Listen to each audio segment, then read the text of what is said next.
about the vessels. He didn't think about the party. He didn't think about any of that stuff. But he says, I got to figure out what's going on. Now, if you go down, and we didn't read all of this, so I'm just going to kind of skip through it quickly. Verse number 5 through 9 talks about this handwriting that appears on the wall. And then if you go to verse 10 through 12 in Daniel, the queen remembered that there was a man that had interpreted something for another king by the name of Nebuchadnezzar. Nebuchadnezzar had all of the empire at his feet. He was a great king.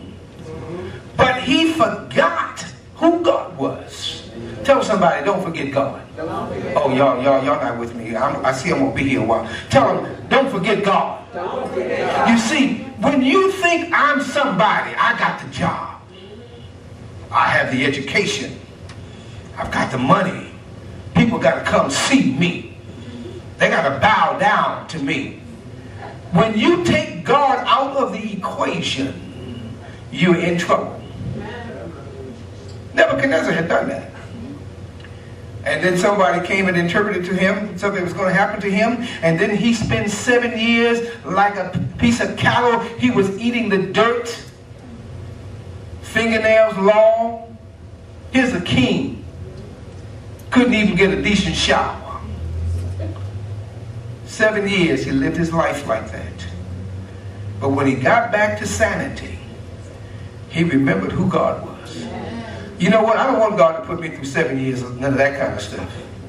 7 years of going through torture, trying to figure out where God is and who God is. That's not a position that I ever want to be in. I always want to know, God, I'm listening. What are you saying? Hello, somebody. Now, I want you to know that the grandson, the king now, that's here in this lesson in Daniel chapter 5, I want you to know that he knew something about Nebuchadnezzar. Why? Because that was his relative. So, verse 10 through 12 here, the queen comes in. He says, now the queen, by reason of the words of the king and the lords, came into the banquet house. She wasn't even at the party. Oh, wait, y'all missed that. Y'all missed the whole picture. Listen, you have a party and the wife or the queen or the women can't, somebody that ought to be there can't even be in the party. Y'all too safe. Verse 10 says she came to the banquet house and she spoke to them folk and she said, "Oh king, live forever." Now there was a reason. You see, in the Old Testament, if you remember your history, the queen was not really able to come and have access even to her husband or whoever. She had to go in there and she had to present her case just like anybody else, or she could be killed. Aren't you thanking God that you're not living like that today? So she says, "Oh king, live forever. Let not your thoughts trouble you." Now, when I read that verse in verse 10, what came to my mind is that she must have been troubled. Otherwise, she wouldn't have left where she was to go to talk to him. Sometimes wives and women have, we say they have too many emotions, brothers. We say that, but sometimes it's their emotions that keep us out of trouble. They'll tell you, honey, we shouldn't do that today. Honey, we shouldn't go over there today. Honey, don't buy that. That's my money. I'll do what I want. And then when you get it and it don't work,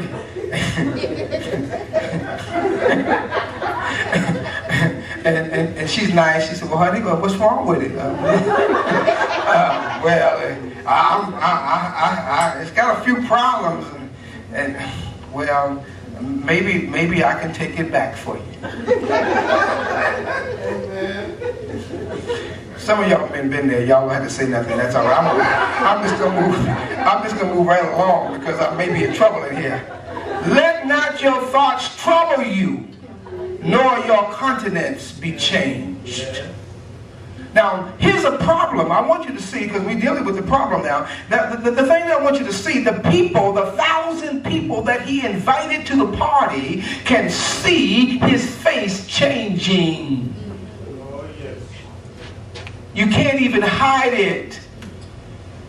Here you are, and people in your place, at your party, eating your food, see that you're scared. They wonder, why are you so nervous? They still drinking. They ain't thought nothing about no handwriting on the wall. They just want to put the music up louder and bring more go-go. And here you are trying to break the party down. You party pooper, you king. He says, listen, I know that there's a man in the kingdom who can discern. He knows God. He knows God's righteousness and holiness. He knows God. He did it for King Nebuchadnezzar. If he can interpret it for him, he can interpret it for you. Now, I want you to know that he used all his boys first. He got all his astrologers, and, all his magicians. He got all them folk out there, and all of them wanted. Now, I want you to note something. They wanted to be able to get the reward. He was offering a third of the kingdom. Man, I don't know how much that is, but that's a lot of money. Third of the kingdom. I mean, if somebody gave me third of Texas, I would probably do some things myself. Y'all would have to say that to me. That's all right.